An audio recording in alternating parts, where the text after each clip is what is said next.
Ding, we are back. Smack Talk. We are live. Episode number 19. Each week we keep coming back. We are live on X. We are live on YouTube. And we are live on Facebook. We appreciate everybody joining us. We love our live listeners. If any questions, drop them in the comments section below. If you're listening to us on replay on YouTube later on, we appreciate you guys as well. We put these episodes up every single week, a couple days ahead of time. You can go in there, drop your questions as soon as that link is posted. Ding, it's the dog days of summer. Things are heating up on both the East Coast and the West Coast. And seemingly, we still have a lot of storylines coming out of Power Slap number 8. Yeah, man. It's I know we got the show coming up here soon, but for whatever reason, it's like this is the fallout of the whole thing. And I just think it speaks to how big of an event Power Slap 8 actually was and how much buzz it's created. And again, like the ripple effect that's had, and we get to be the beneficiaries of that. 100%. I mean, you talk about us being the beneficiaries of that, every single time after every event, we sit there, we brainstorm, we talk about what do we do good? What hit, what didn't, what can we do better?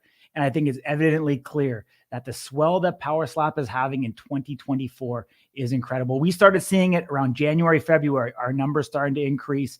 We've seen it kind of coming, after season 2 kind of got in gear. And then all the way from Power Slap number 7 to number 8, it didn't dip.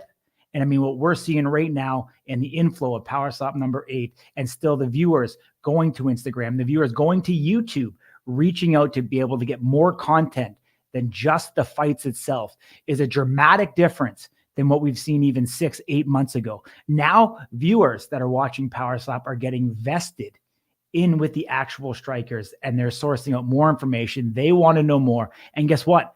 We're seeing the social numbers of these athletes growing as well. I mean, I was on Dwayne Crespo's page earlier today, and I was shocked to see that he's almost pushing 6,000 followers. I mean, a year ago at this time, Dwayne Crespo had less than 2,000, so he's 2Xing his social count. I know you follow the social numbers a lot more closely than I do, around event time, and you keep bringing up to me Austin Turpin and, the momentum that he has. Talk to me about that. Yeah, man. I mean, like you said, I think it's oftentimes you see the big stars of the night. They often get the big, even the females, of course, with somebody like Sheena or Jackie, where we saw their numbers go really high. It's very rarely that you see the loser make such a big jump. Austin Turpin has gotten several thousand followers, even though he was on the wrong end of this event. There was a lot of criticism because of the stuff that happened with the weight. Again, I just think you got the right guy. I mean, if you could come up with a character for Power Slap, if this was, let's say, sort of like the WWE where it's scripted, you would build an Austin Turpin. I mean, you honestly, you find a gem with this guy, the way that he talks, the way that he carries himself. And even in the face of the adversity that he's faced, the fact that not only did he lose, he misses weight twice in a row, draws a lot of criticism. He knows how to get a crowd going, man. He's got fans behind him for sure. No, 100%. And, as we continue on here, we keep talking all the time about the evolution of what we're doing here. And, I'm always pushing our team. We're always trying to grow our team and trying to be better in every facet that we can. You're going to start seeing some new graphics come out. We got a new overlay here now. Hopefully you guys enjoy that. Got our social handles right at the top, across the board. Just always trying to improve along that we go. We do want to get back because we actually feel like you guys have asked for it in a lot of different ways. We're going to get back to doing 2 live shows a week. Coming in here to the show, we're going to keep Smack Talk live every single Tuesday that we go. And then we're going to come back with an after show right after the episode releases on the Wednesday for season 3, all the way through. We're going to be pushing through 2 live shows every single week as we go along. So really excited about that, to be able to keep on pushing that forward. We also have a very special event tomorrow coming up. We've got John Davis, The Machine. The premiere is releasing on YouTube July 10th, 6 p.m. Pacific time. That's 9 p.m. in the East. The origin story of John Davis. I'm sure you guys have seen the premiere. If you haven't, seen the Wolverine one that we launched over the winter, head over there right now. It's a phenomenal series to be able to understand the upbringing and the background behind Wolverine. I think we've once again knocked it out of the park with John Davis in this particular one, and you'll get to know more of the behind the story of how John was raised and what motivates him and fuels him today as he keeps on going on to try to remain the champion. Got a special guest with us here right now. We're going to bring in Mr. Buffalo Soldier, Nate Bernard. Nate, what's up, my man? Guys, how we doing? Doing really good, man. Appreciate you joining me. Looks like you're in boating season there with your plaid shirt on and hat. Go to the lake having some brewskis. Damn near. I just moving around. Just decided to put this on. Was moving stuff today, helping my grandfather out. So now heading back to the gym. Awesome. So yes, it's going well. Awesome, my man. I know you've been sharing some details about a new charity endeavor that you're taking part in. Give us the full details. So I mean, first and foremost, I want to thank Power Slap for just giving me a little bit of light to go ahead and be able to help me, but also for me to help others. And I think that's really what it's about. So pretty much I've been planning all along. I've had during Thanksgiving, myself and former Buffalo Bills Stevie Johnson, we threw a 7-on-7 together and raised money to buy turkeys and all Thanksgiving goodies to give it to those in need. Christmas, we did the same thing, and we're able to collect toys, hats, gloves, coats, give those to the Women and Children's Hospital. But now I've took on something on my own hand, and I'm teaming up with Souls for Souls, and now they're an organization that souls, SOLES, like your shoes, for souls, for people. So pretty much my goal is to collect about 300 pairs of shoes. If we can surpass that, that'd be great. The start and kickoff date will actually be next week, I believe, on the 18th, and then we're going to go run all the way till August 18th will be the close date for it. Pretty much just collecting shoes, and if anyone would like to, donate any old pairs of sneakers that they have, any old pairs of shoes that are worn but that can still be used, just send me a message on my Instagram, Nate_BURNARD Bernard, and we can work out the details of how you can send them to me. And pretty much that's really it. My goal is really just everyone needs a pair of shoes to wear, whether you're within our country or in third world countries itself. So I think it'll be a great hospitable act to just give back in a different light, and I think Power Slap has given me a platform to help share to others, and so that's really what I'm hoping for, and I've already been flooded today on my DMs, and people have already donated as well today, so I'm excited about it, and it's going to be a cool another adventure that we have going on. Awesome, man. Great to hear that. I know you've got a long lineage. Background out of school. You went to Africa, correct? And building wells, houses, and stuff like that. So obviously, charity, being charity is definitely part of your life, as you said. And I mean, this seemingly being the third event you're running in the last year. So we commend you. We support you for that. Anybody head over to see Nate on his socials. Send him a DM. He said he's going to run from the 18th of July to the 18th of August. You said correct? Correct. Awesome. Ding. Anything else that we missed on it? Nate, if we've got people out there who are listening that want to get these shoes to you, how can they get them into your hands from wherever they're at in the world? Wherever they're at in the world, best way they can do, just send me a message on my Instagram, and I'll go ahead, send them the details, whether they ship them to my house or ship them to my gym. And through that, then we have a drop box at my gym that I'm going to go ahead and put up as of right now, as well as a few other locations. So if you just go ahead, send me a message, I'm more than willing to help you with the process of just sending them my way. Send you my address or my gym's address, and we can get it rocking and rolling. And then for anybody who wants to go out and purchase shoes, to contribute to this endeavor, what are there any sizes? Is it in particular that you're looking for? Maybe sizes that aren't as popular, because you would assume that less of those would be submitted. Is there anything that you know of that maybe we should kind of keep an eye out for? Kids, larger kids, smaller kids, adults, women. I mean, anything you can give us as far as particulars. So I've actually run I've actually worked with Soul for Souls in the past, and I worked with them in, I believe, 2016. It was part of my Eagle Scout project, right? And with that, I even said there too, any size, it really doesn't matter.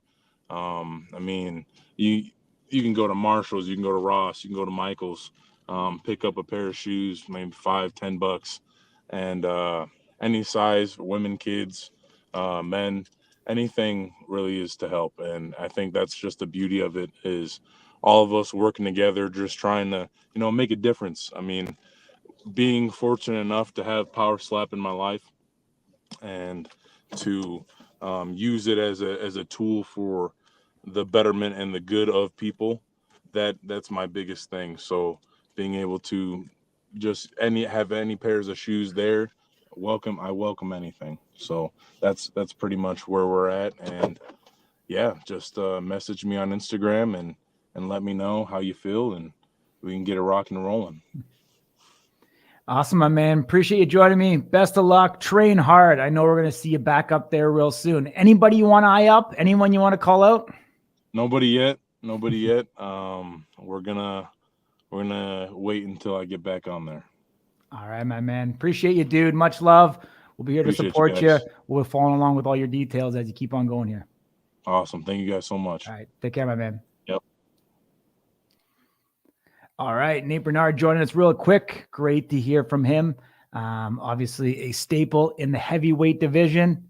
Going to be interesting to see, where do you think he goes from here? I know it's kind of off the record there, kind of impromptu, but where does Nate go? Yeah, I mean, it's tough, right? Given that he's fought DeBell, he's fought Ryan Phillips, Dwayne obviously exited the division. I'd like to see. I'd like to see who's my boy. Who Brian Ellis. We've been telling this guy. Yeah. I think Brian Ellis is probably a good one. Or Dorian Perez is another one that, again, any match that guy's involved in is explosive. We haven't seen his chin get cracked yet, and I think we're always, inevitably we're always all kind of waiting to see if that moment ever comes. Not that we want the guy to lose or anything like that, but just to see him be a human for a second. We haven't seen it yet, so I think Dorian Perez is always very fun. I know that after what happened at 8, though, it seems like there's a few different exciting things for Dorian Perez to do. We've talked about the Ryan Phillips versus Dorian Perez fight.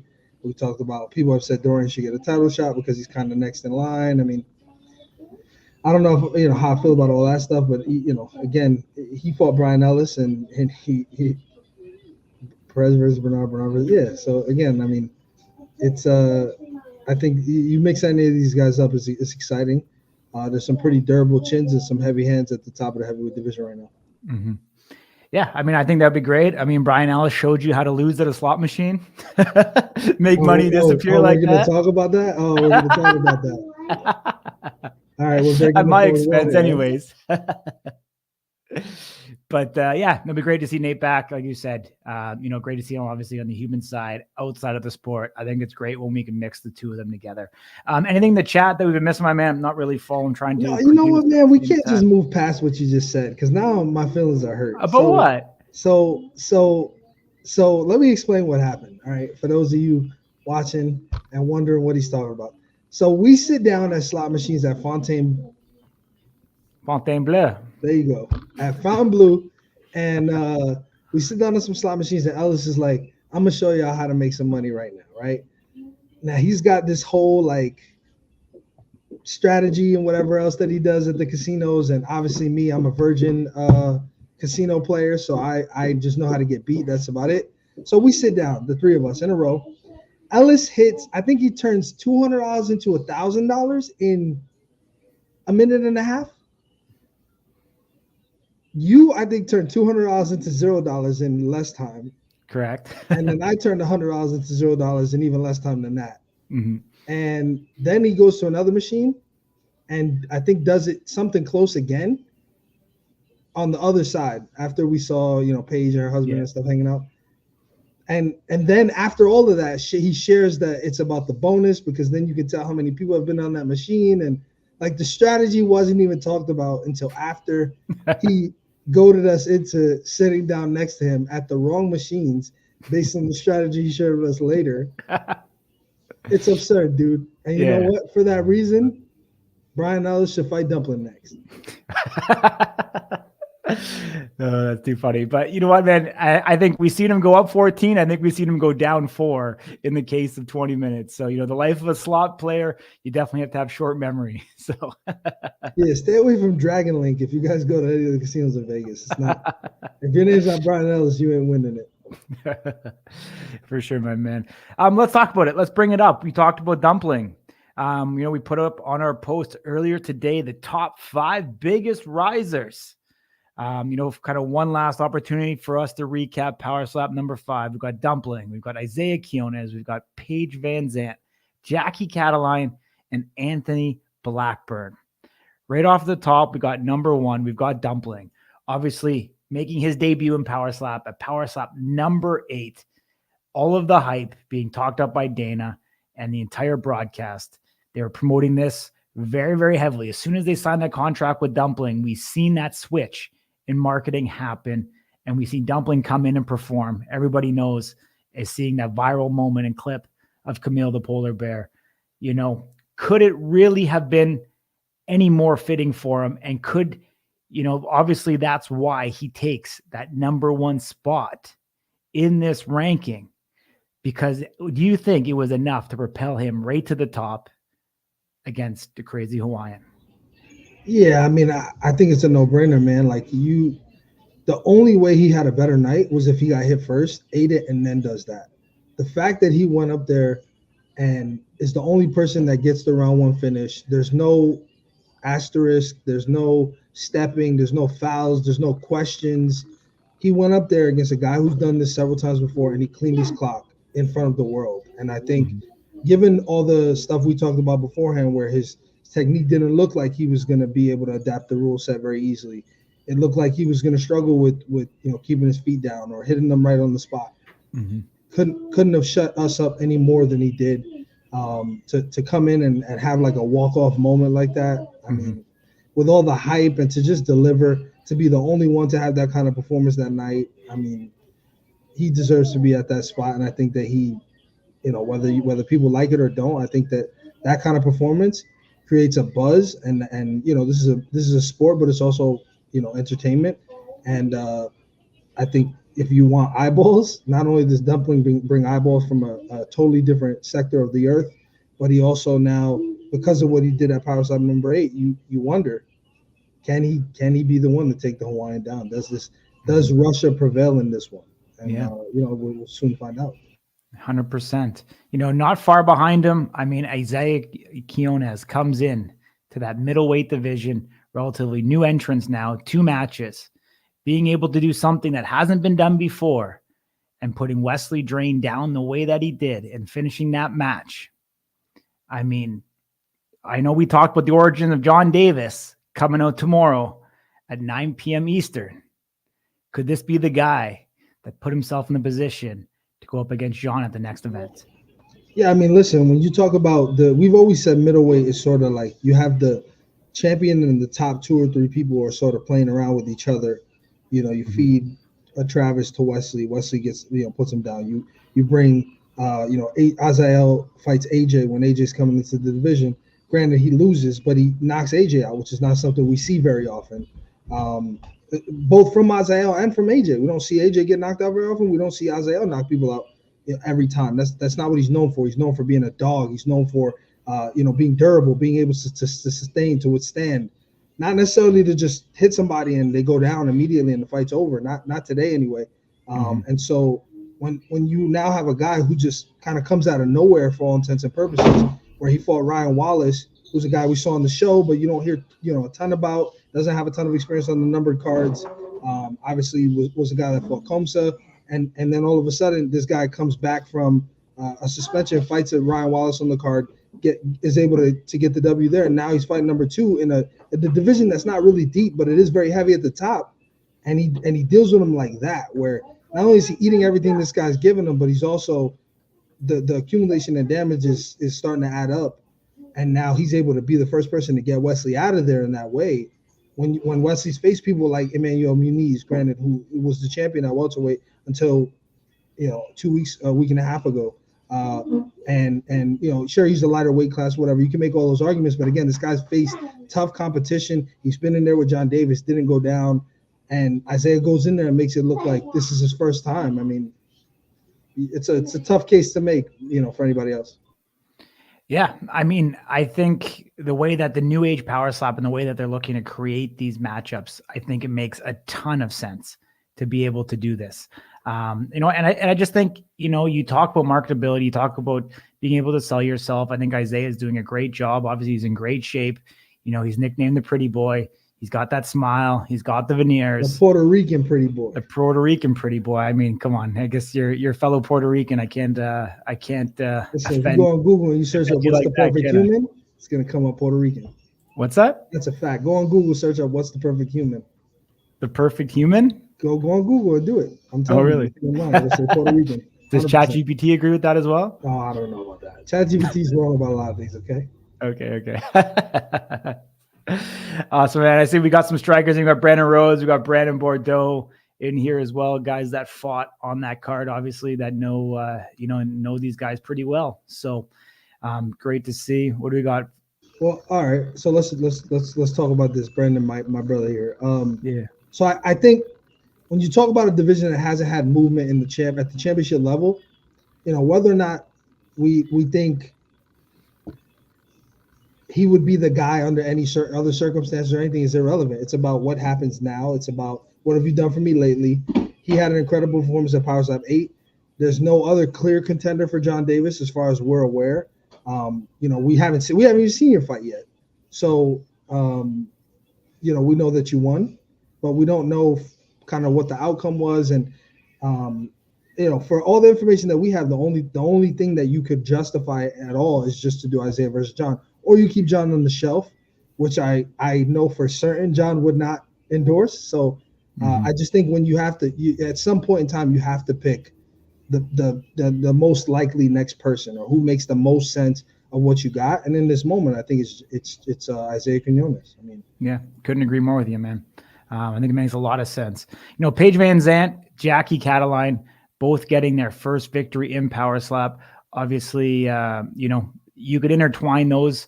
We just think the excitement and, Paige coming in and, taking care of Christine, who seemed to be, afterwards in hindsight, the tougher competitor, I think between the two of them.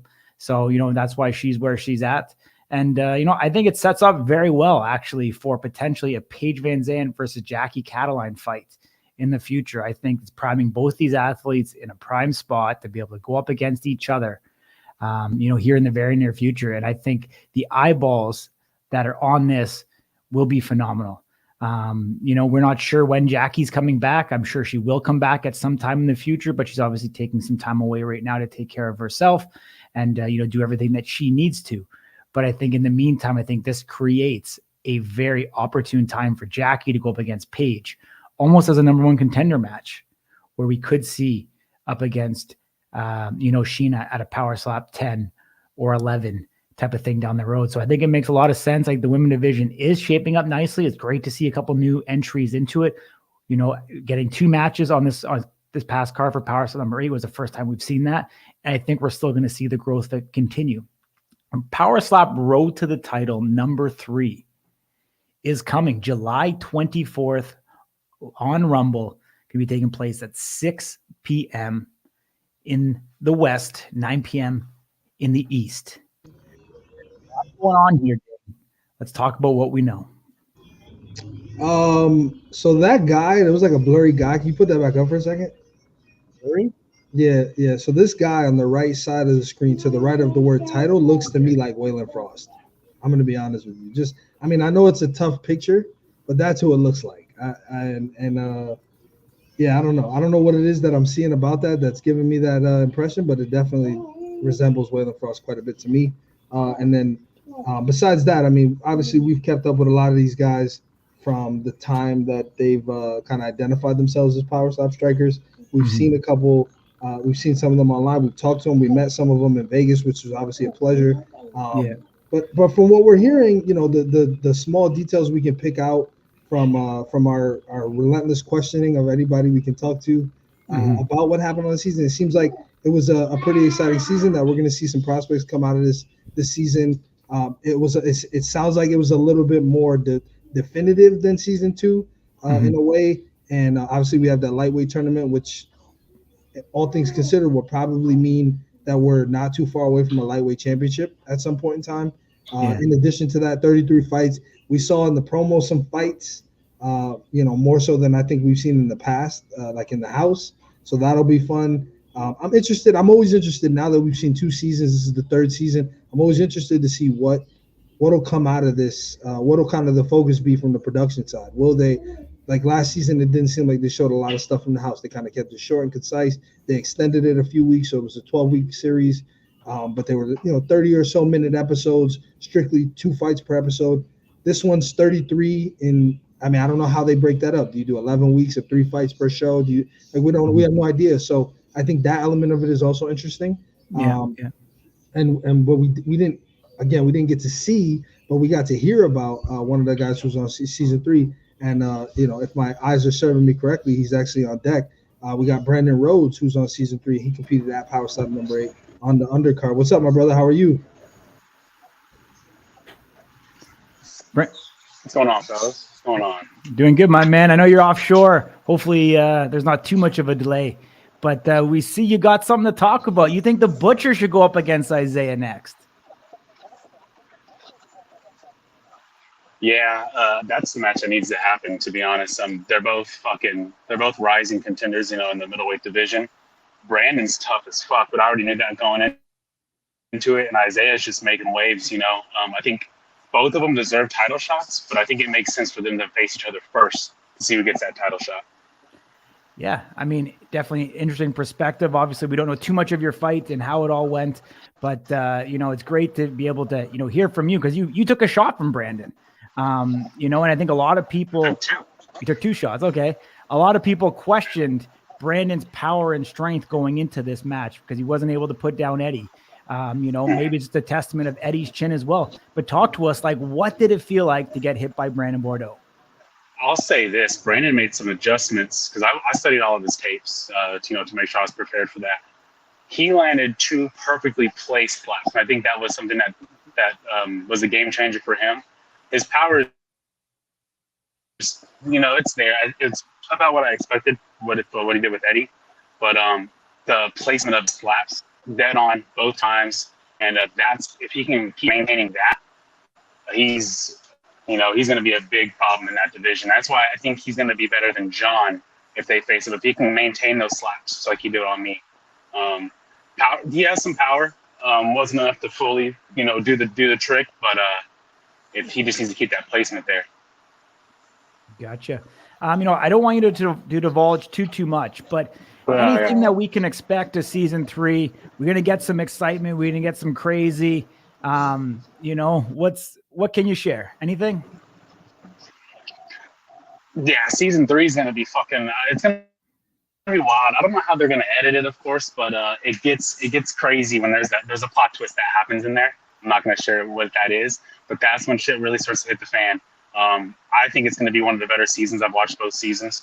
It's definitely going to be the best season, in my opinion, not just because I'm on it. But, you're going to see that. If you're a fan of reality TV brawls, that's going down. Motherfuckers getting knocked out. I'm putting motherfuckers to sleep. It's going to be a badass season. Awesome, my man. Appreciate you joining us. We know you're offshore. We'll let you get back to work, but much love for always tuning in and supporting us in the chat. Appreciate you guys. Y'all take care. Take care, my man. Awesome. Brandon Rhodes giving us a little insight on what we just spoke about the new season. It's seemingly like there's definitely, from the previews that we've seen, that there's going to be a lot of animosity. They talked about the house fights. Maybe Coach Austin Turpin help fueling a little bit of that along. We'll have to see. But, it's great to see it happen. It's coming ever so quickly. What are we right now? We're the July 9th, so we got July 9th already. 15 My days, man. 2 weeks in a day. 2 weeks from Dude. tomorrow. 2 weeks from John Davis's Origins premiering, you will have season 3 of Road to the Title. And guess what? You will also have the Final Slap returns for season 3. Every episode, Corey and I will be here. One thing I want to say about Brandon Rhodes is that man just joined us from a boat in the middle of the ocean. Is that correct? Oil rig. Yeah. I believe off the coast in Texas there somewhere. There you go. An oil rig. So yeah, I mean the service works, so it's all good, my man. But yeah, we're excited. Season 3, like we said, coming July 24th. We're gonna have the after slap taking place immediately after the airing of the event itself on YouTube every single week. We're gonna break it down. We're gonna talk about it, and we appreciate you guys all joining us. We've got one more guest on today's show. A guy that shouldn't need any introduction, but for you youngins, anybody who's new to Power Slap, who may not have been there from the beginning, the Mr. Dapper Slapper, the OG. I got to give him a better introduction than that. The most beautiful motherfucker in the world, Devin Schwan. There Where are is. you? And Finally you in the nailed it. Caribbean? Good You got job. terrible Wi-Fi, my man. Yeah, dude. I'm at the crib right now. I'm fucking chilling. Yeah. About to go to practice. About to get my scrap on. All the things, man. How are you guys? I miss you, motherfuckers. What's up, brother? Absolutely, man. Doing really good. I heard you're still being violent and aggressive. Always, man. I can't stop. Won't stop. You know? The problem. You got something. You got something interesting coming up. Not quite slap fighting, but some version of violence. You want to talk to us a little bit about that? Yeah, man. I'd love to. Yeah, fucking. So Bare Knuckle finally picked me up. BKFC picked me up. Got a scrap in my own backyard in Kansas City, August 16th. I like my opponent. It's a good matchup. It's shit, man. Just back to fight life, and I love it. I've been on the sideline for too long. You know what I mean? Like it's time to be back in there. Yeah, I mean, first things first. Congratulations, of course. I know you've kind of been pursuing that for a little while now. We obviously haven't seen you in a very long time, so very happy that you're able to obviously compete in some sport.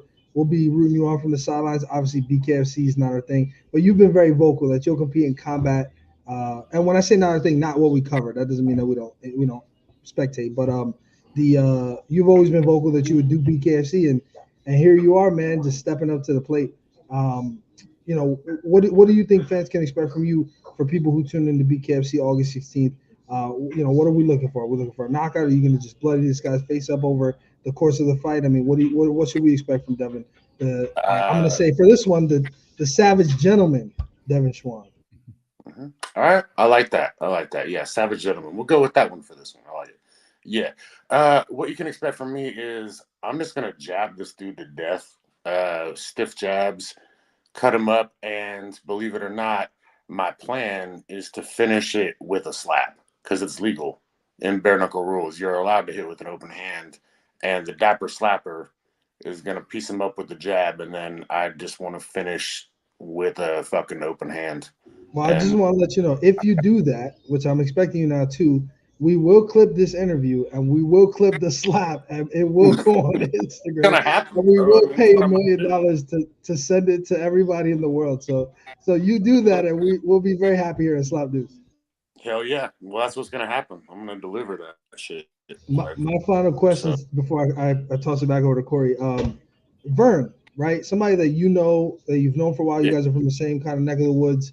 What do you make of his resurgence, right? Obviously, he came up short against AJ way back when, and now he's back on this tear. Beats a guy like Austin Turpin. Now he's being talked about for a light heavyweight title shot. I mean, what are your thoughts on all this? Where do you think this is coming from? I mean, just kind of give us your reaction, being that you know him so well. And for a long time, people wanted to see you guys match back up again after the way your first fight went.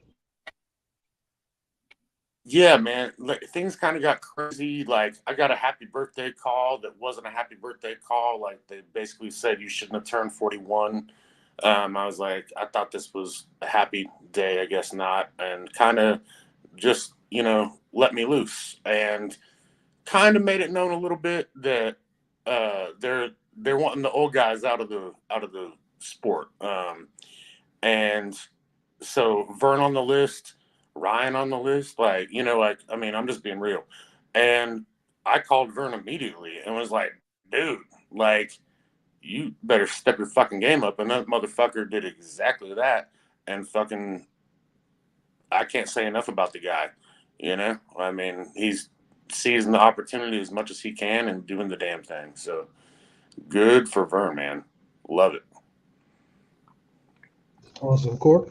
Yeah. I mean, Devin, let's talk about it. I mean, I know you were part of the trials very early on and, you know, everything that came about it. What can you say to aspiring people that want to get into power slap? Because I know you made a ton of friendships in the sport, you know, guys like Ryan Phillips, Vern, Kathy, as you talked about. You know, would you suggest it for people that want to get into combat sports and power slap specifically? Would you encourage them to do so? Absolutely. Absolutely. I mean, it's a sad walk away. And honestly, I hope that I come back. I kind of they gave me that notice as well. Like that if, you know, I go do bare knuckle and then kill it, then they're going to have to sign me back. I would love that. I love the Power Slap family. I love everything about it. It's one of the best experiences of my life. And if you're younger than 41 years old, I guess you should probably go do that. Absolutely. I mean, the world works in mysterious ways. You go out there, get that impressive victory, finish it off with a beautiful slap. You get a call from Frank. There's some extra zeros behind that contract. Exactly. So That's what I'm talking about. There's the hope. I'm crossing them, but I'm not crossing them, you know? So I'll tell you what, you slap that dude at the end of the fight. You pretty much could. We'll get you a contract, bro. Yeah. That's the goal, man. If it doesn't work out, we got a guy in Dallas, Texas. We know that'll take you. Yeah. Oh, dude, hell yeah. Nah, dude, I practice it every day in sparring, man. Like I'm setting that shit up. Like I've got multiple setups for that slap, and it'll be the slap heard around the world, guarantee you. If it lands. Man. You know, how good does it feel, man? I mean, at the young age of 41, to be back in fight camp. I mean, you're on probably 4 weeks out right now. You must be getting in tip-top shape, getting, you know, super lean. Like, do you feel like a young buck again? Yes and no. I don't want to act like Tito Ortiz, like when I answer that question, because that could get, I don't know, if you've listened to his interviews, that could get weird. Yeah, no, I mean, I feel great, man. Like, I mean, I don't understand what 41's all about, like why that's an issue. I feel like I'm beating the shit out of everybody in the gym, you know, that I want to. Still, I feel in control, you know. I don't feel like I'm getting whooped by any means. So I'm ready. Like, I'm ready to fight anybody and just waiting for the day, man. Awesome, my man. Yeah, we hope to see you back up there again really soon. If not, you got to make it out to a Vegas. Miss seeing that face again, my man. Dude, likewise. I miss you motherfuckers. You're like the coolest people that I met through the whole experience. So besides the guys, you know, like coolest media by far.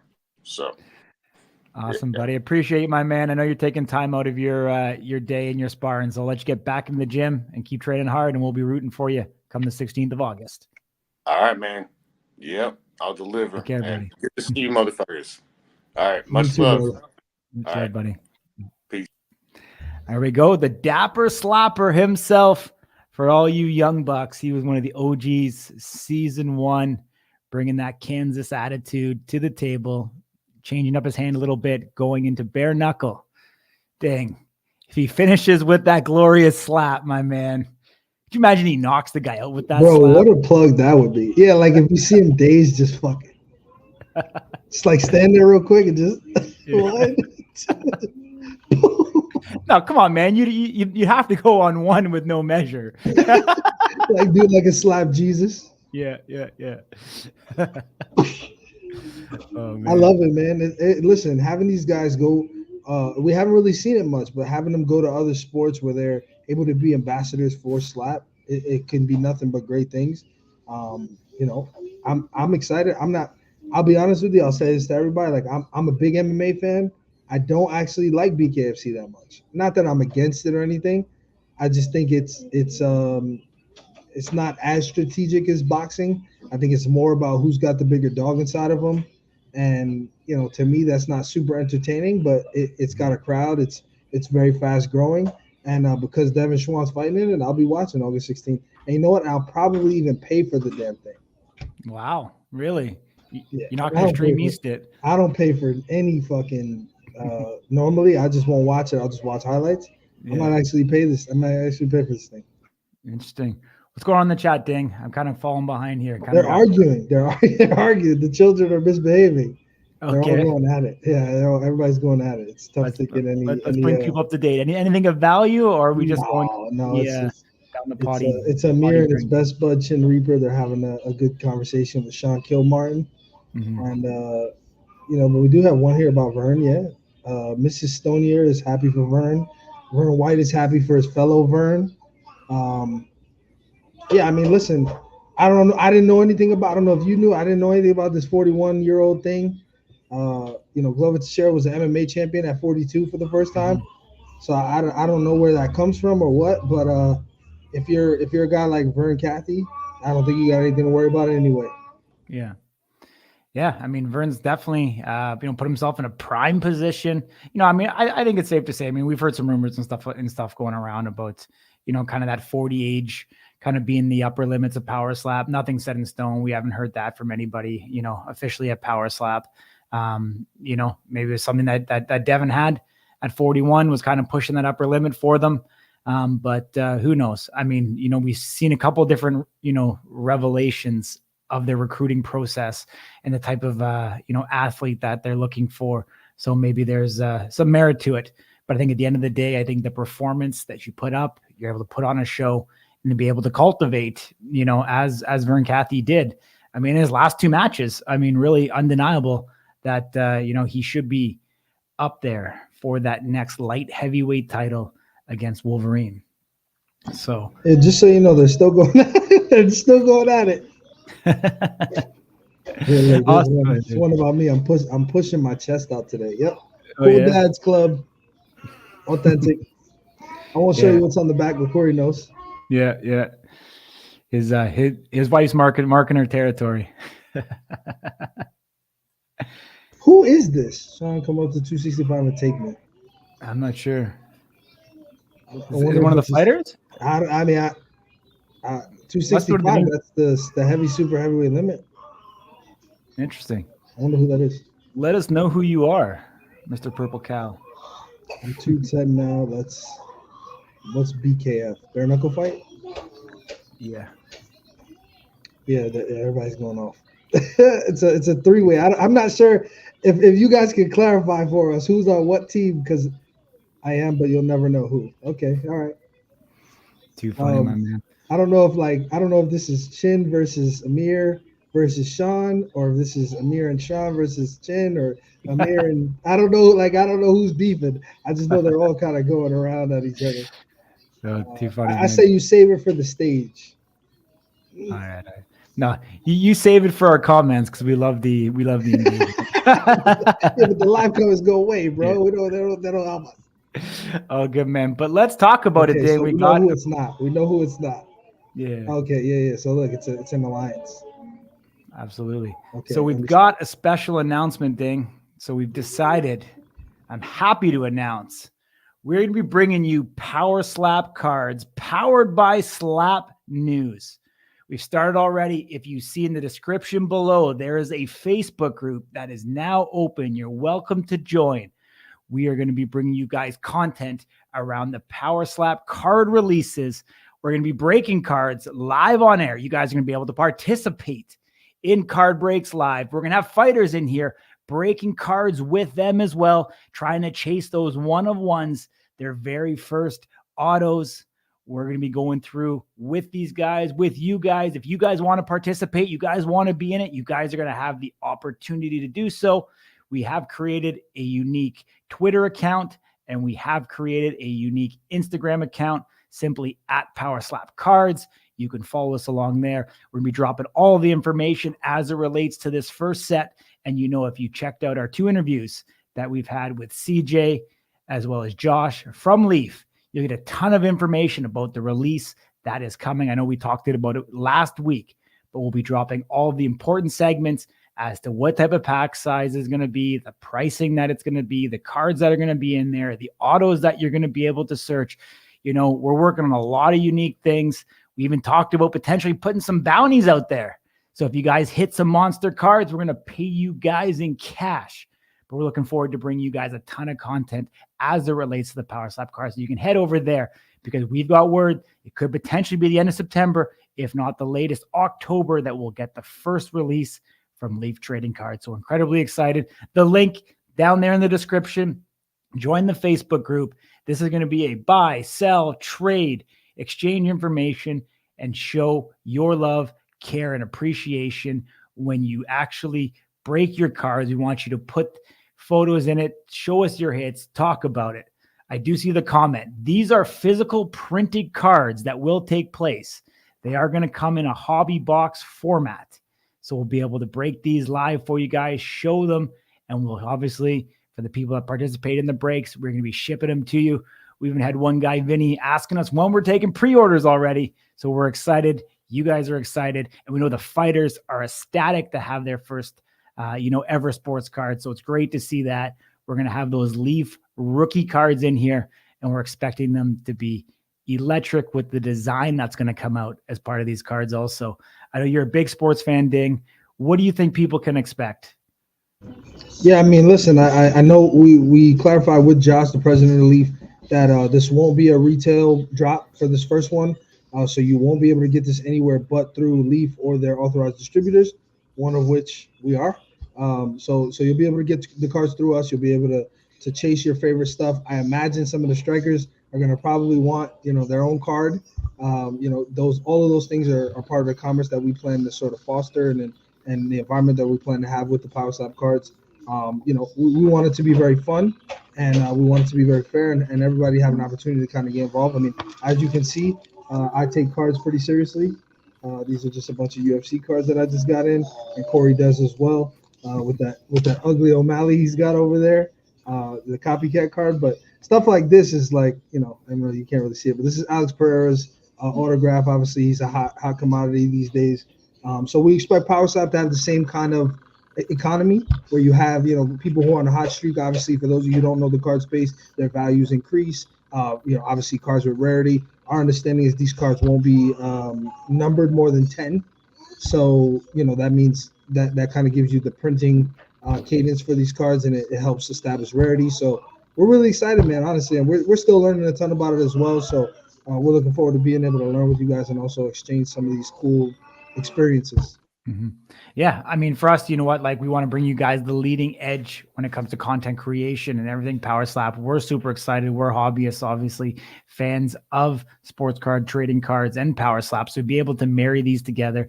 Obviously you guys are slap fans as well. So I'm sure you guys are going to love to tune into that content. And, we want to bring something that's high energy, something that is exciting. We're going to bring it to you live here weekly. I mean, man, does that mean we're getting another live show? I wonder where the fatigue's going to come in. We can be live 3 times on the channel every single week. But I mean, you know what? When we get into it, we start seeing these cards and it coming out, I know there's going to be an audience for it that's going to appreciate it and that's going to love it. And as the evolution kind of goes on here, we're super excited for it. So, watch out for that. If, we want to be bringing you guys, like I said, continual, a full stop, full service way to be part of this and partake in it. I mean, you know what? There's, like I said, I'm sure we can even get some of the fans that are in on these breaks live on the screen as well, if they want to join in as part of it and get their live reaction when we hit those bangers, because we, we'll be breaking, I think it's fairly confident to say we'll be breaking more Power Slap boxes than anybody else in the media landscape. So we're pretty excited about it, pretty excited to see how it unfolds and all the information that comes. Because we're trying to get answers for you guys as well. Because you guys want a product that obviously meets your needs, your wants, and your desires. We know up into this point, we've got Vern Cathy autos, we've got Dana White autos, we've also got Paige Van Zandt autos. We've seen Brandon Bordeaux, who's in here in the chat, signing autos as well for the cards. And, but we got questions. Do we got Wolverine autos? Do we have Ryan Phillips autos? I mean, I'm super excited to see what that checklist is going to look like and how it unfolds. We do know that there's going to be multiple releases throughout the year. Potentially, it may be 6 or 8 months before we get the second release, but we know that this debut one is going to be a banger. I'm excited for the release of that checklist, the designs, the die cuts that they talked about. Josh Panko, the president, talked to us about having a handprint, die cut card potentially in this set as well, which is super exciting. And we'll be following along all of those, all of those tricks and, I don't say tricks, but all of the things that make the hobby interesting and exciting and bring you guys the bangers, and being able to make an overall marketplace is really what we're trying to transact. So yeah, pretty excited for it. Release date, potentially September. We're hearing more realistically, it's going to be October. Kind of the meat and potatoes of football season is what we've been told. And, obviously that's pending any delays that take place, but seemingly the end of September, early October, we'll get these cards. And I think it's gonna be a super exciting thing. Yeah, we're expecting some promo cards that Leaf has agreed to provide us, graciously, of course. They've just been so great to communicate with and partner with. So we're hoping to be able to offer you guys some previews before the cards are actually released. In addition, if you've never broken cards or seen cards get broken, it's an experience like no other. It's exhilarating because you don't know what you're going to get. You don't know if there's going to be a Dana White auto, which is something that people chase. I know Corey's got some graded ones. That's a very, very long-term chase. Or Paige Van Zandt, her first car. I don't even know if she has autos in her UFC. The couple years that she was in the UFC, card space. We know that Paige Van Zandt's husband, Austin Vanderford, is a big card fan. So who knows if we have him up here, breaking cards with us, and all of a sudden Paige's card pops up, an auto, 1 out of 5 or a 1-on-1, and it really will make for a new wave of content creation and experience that we can all kind of share as fans of this sport. 100%. It looks like the Amir Nuruddin cards and the Amir autos are going to be hot topics going into it. So we've got the Purple Cow. We'll get you on the email list. All of the Amir cards that get broken, we know we've got a buyer for them. What's up, Ding? What do we got? We really don't know. We don't know if there's any more trailers for season 3 coming. I would hope, just judging by what they've done in the past. They'll probably continue to promote it. I don't know if they'll cut something else up, especially. But I think as time goes on, you guys may end up getting the ones that the guys for season 2 got, and they got it for Power Stop 8, where it's a still photo of you on a black silhouette with your nickname, and it'll promote Road to the Title season 3. Whether they do up like a montage or something, I don't know. Maybe Corey, you disagree, but I would err on the side of no. That's not going to happen. Power Stop 9 to 10 news again. As we've mentioned in the past, we are, as of right now, it seems like the next event is going to be in October. And I'll let Corey say the rest of that. Yeah. We were expecting Power Stop 9 to be announced at Power Stop 8. Frank said, hey, the announcement's coming on Friday. We didn't get it. We don't know what that delay is. As everyone in the chat's kind of going off, it's seemingly Power Stop number 9, and we've talked about on previous episodes, is going to be, in October. We think the show is going to run out. We haven't seen a live event take place during the airing of the show right now. We're just pulling puzzle pieces together. I asked Dana about their rights deal. He let us know during the post-fight press conference at Power Stop number 8 that their deal with Rumble is currently up. So it looks like there's going to be a bit more time potentially before they solidify a deal in place and, before that next card. I'm not up on all the rights deals in television and how that works, etc. But I'm sure a new deal brings bigger dollar figures wherever avenue they decide to go. So I'm sure they want to button that up. They've got the TV show. They've got excitement. They're going to be able to wet the whistle of everybody with the show for, seemingly 12 plus weeks. But I know I'll drop one little hint that I think is super cool. If you go back and you play that promo on YouTube, you hit the gear, you can drop it down to 0.25 speed. Watch that promo super slow. Power Slap continually gives you a ton of hints of what happens throughout the season, especially if you slow it down. You can see who's knocking out who, you know, who's taking multiple strikes. There's a lot of great tips. I know I'm giving away the trade secrets. Dude, that's the Chick-fil-A recipe. You're crazy. I can't You believe can you. reveal a lot by slowing down that and seeing what's there. So, yeah, You just that's thought why of people how we tune in. make the Krabby They Patty. tune in. They No, they're want. not going to tune in now because they can find out themselves. Just slow everything down, Corey. You know what? I'm gonna reveal something about you that nobody knows. Corey watches almost every video that is of spoken word at at like 1.75. Correct. So, Yes. so Corey watches every video at 1.75 the times the speed of a normal. So one obviously would be normal speed. He does it at 1 point, so almost double as fast as it's originally intended to be listened to. He Yeah. listens to it at almost double. Yeah. Do you think that's a problem? Do you think that's a sign of ADHD to come, or what? I mean, I think it's a weird way of efficiency. You cut everything you listen to is in half the time. Yeah. But I'm certain there's moments where you have to kind of like rewind. You're like, wait, what did they just say? Not Because normally. No. everybody speeds up. You know who you can listen to on 2 times and it doesn't sound like it? Triple H. Oh, If you really? listen to Triple H in the post-fight media scrum for WWE, because he's the like chief content, he's an executive. He's not a fighter anymore or a wrestler. If you listen to him on 2X, and you guys can check this out for Money in the Bank this last weekend. If you guys haven't can't tell, I'm like a little bit of a wrestling fan. If you put him on 2X, it sounds like you're listening to a person talking normal because he ums and uhs so much, and his thoughts take so long to get out. Probably from all of That's funny. getting thrown around No, all over the years.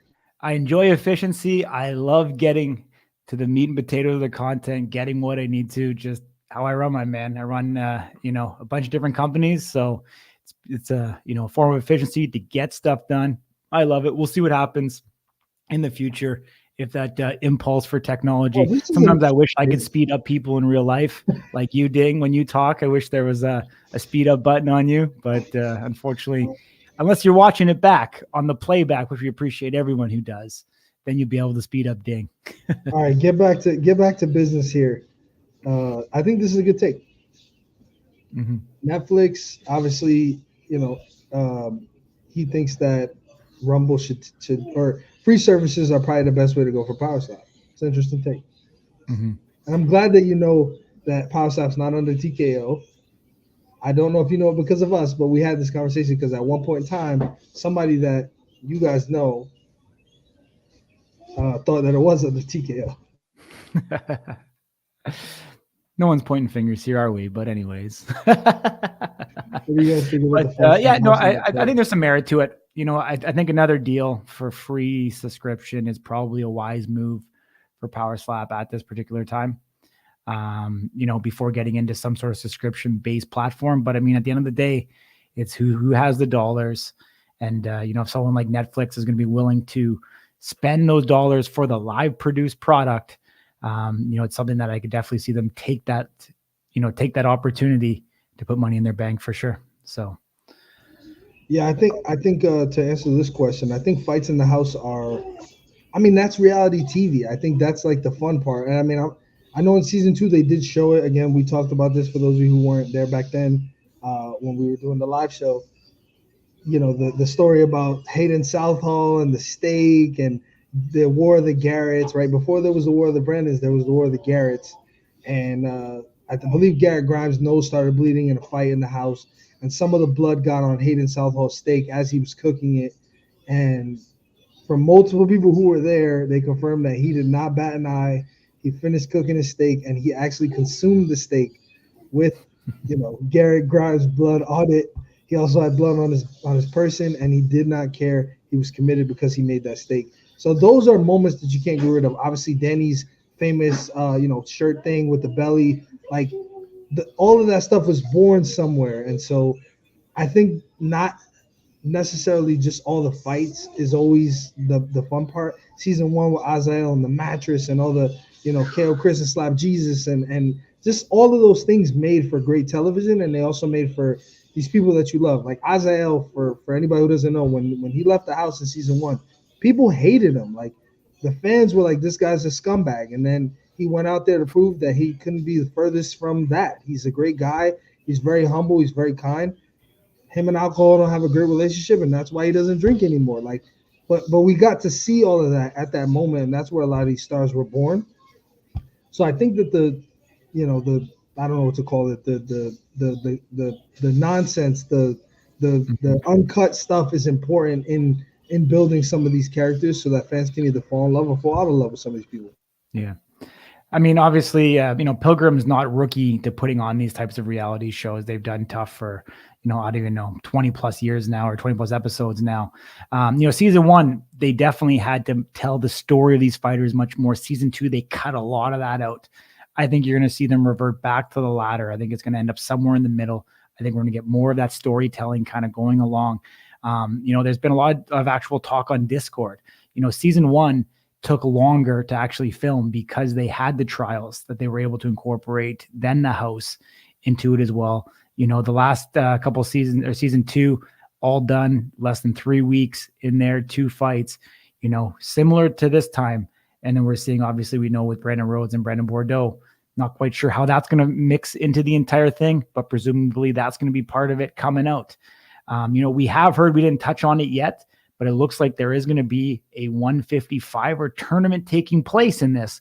There's a lot of 155ers that have been hitting us up in the Instagram, letting us know that they are on season 3, road to the title. Presumably, Coach Robert Trujillo being there. They're wanting, obviously, by putting him in Turpin, they think that they are superstars. We're seeing Robert, and Austin on the side of a NASCAR. They're priming these guys. To me, this is Power Slap telling us that we are going to get a 155 division championship belt in the very near future. I believe the winner of the show coming out of this tournament that they have at 155 is going to go up against the coach, Robert Trujillo, for that first ever belt. And we're going to have the new birth of a new division with a title. I think it's inevitable here before the end of the year. Yeah, I think you're onto something here. Trujillo's just been so dominant, man. I'm hoping what we see on the show will create a moment where we actually believe that somebody can get this guy, even if they can't, right? Because at the end of the day, like I said, he's gone up there time and time again. He beat Paul Teague without even touching him. So that's just like he beat that guy into his own release. There's something serious about this guy. but I think it ultimately, we just need to see a prospect, because that's what makes this stuff fun, right? It's like, if you think Danny can actually beat Hawaiian, obviously we didn't know until he went up there whether or not that was the case. Mm-hmm. If you have this like very lopsided stuff, and then Rob just goes up there and gets rid of the guy, like, no, that's not what we want to build. So I'm hoping that I'm really excited to see if we have some real hot prospects that come in on season 3 of the show for lightweight. This is an interesting question. Do we want to see the roster keep expanding or stay under 200 strikers? He's misspelled strikers. I will say, we don't have anywhere near enough events to even talk about a number that big. Yeah. If you want to talk about long term, I'd love to see more than 200 people for sure. If they're able to produce multiple events. Again, I've said this before, the fight night pay-per-view model, where you have the big card and then you kind of have the prospects on the smaller ones. I'd love to see more people on those, but I think we're quite some time away from that. Corey, what are your thoughts on that question?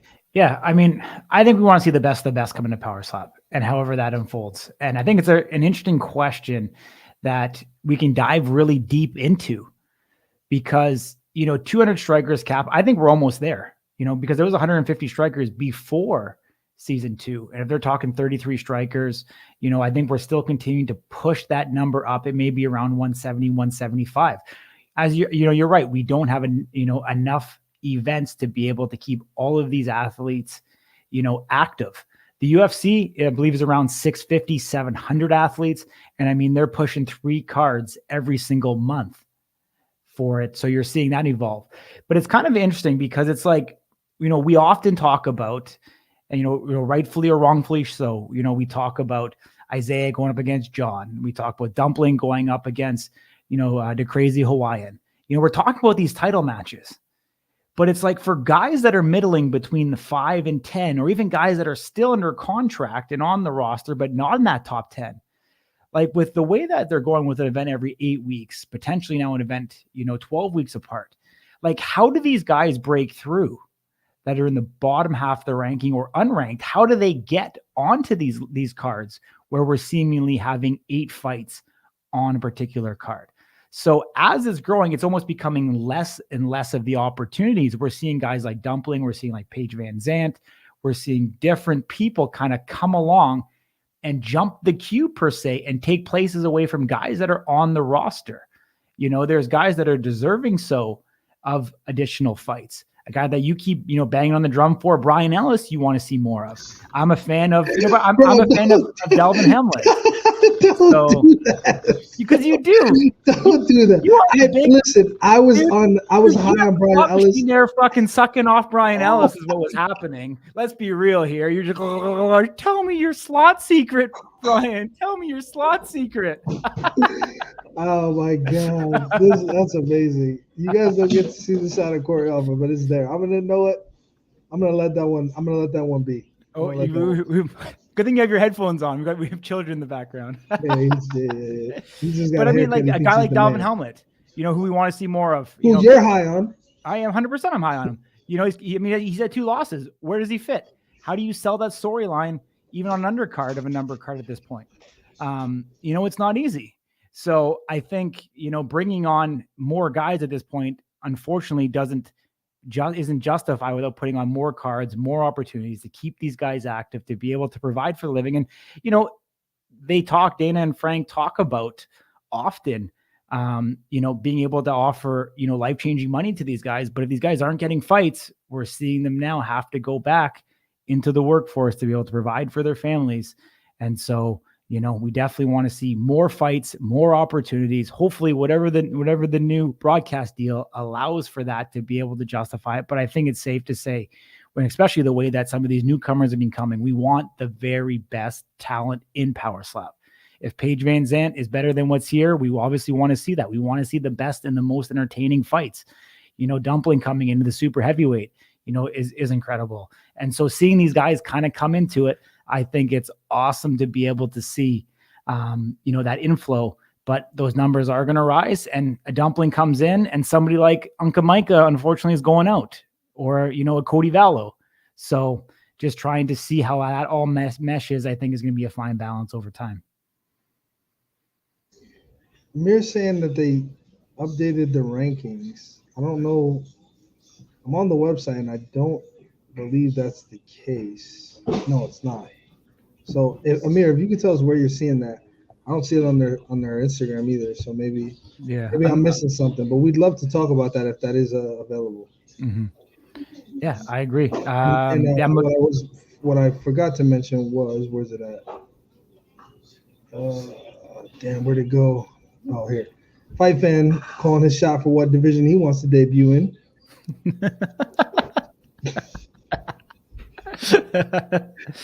There's seemingly a lot of people in that division, isn't there? Let's go, Super Couchweight. Here we come. There's definitely a lot of those ones. It's actually funny you bring that up. It's not that I've just pulled this live where we're on the screen, but we got Frank letting us know a little excerpt from the New York Times. Obviously, we've seen the New York Times in the press conference. They were backstage. They were there, which I think is interesting because it kind of brings up in talking about some of the negativity around the sport online. And Frank talking, whenever you leave a bad comment on a Power Slap video, that helps me. So thank you. And he talks about, kind of the engagement and how Power Slap, negative or positive, your engagement that you have in these posts are helping fuel the algorithm, which is delivering more views to the platform and getting in front of more people worldwide. So big up to Frank, my man. Talk about a clapback from the man himself. That's good stuff. Exactly. Using his law school to good purpose. You know what? I will say, I wouldn't plug the New York Times because it's risky business when you get on there. You don't know what they're going to say. But if you read that article, I recommend it. I read it for free. I'll say I set up an account and they let me read it for free. They were very kind in doing so. You learn a lot about Frank that I actually did not know, and I'll just leave it there. If you want to know where he came from, how he got to the UFC / Power Slap umbrella, that article will tell you. So little tidbit of information I want to elaborate on. Yeah, 100%. I mean, you know what? The chat's been on fire. I haven't been able to follow it the entire time. It's great seeing the strikers in here. We appreciate all of you guys. We seemingly the purple cow seems to be the mystery man of the hour right now. Man or woman, White. because this here does not give man, and this is like sketch stuff right here. Hilarious. But we've seen Vern White, man. We haven't seen Vern White in a while. We've seen he's back. Going to give him his shout out and his due for always supporting the guys and the fighters. I think that's one of the most important things here as we kind of evolve. Is really supporting these guys through and through. And we talked about it earlier. There's a multitude of ways that you can support these guys. Engaging, following with them, commenting, anything to help move their social trends in the right direction is going to help them get seen in a favorable light. Are you ready? So What's I put happening? up the purple cow thing, right, about the lesbian, and then look what TJ Thomas writes. It's got to be AJ. Jesus Christ, man. You guys don't miss a beat. Everybody's on fire today. We got guys going at it. Corey's fucking saying that I was sucking Brian Ellis off at the slot machines. I mean, this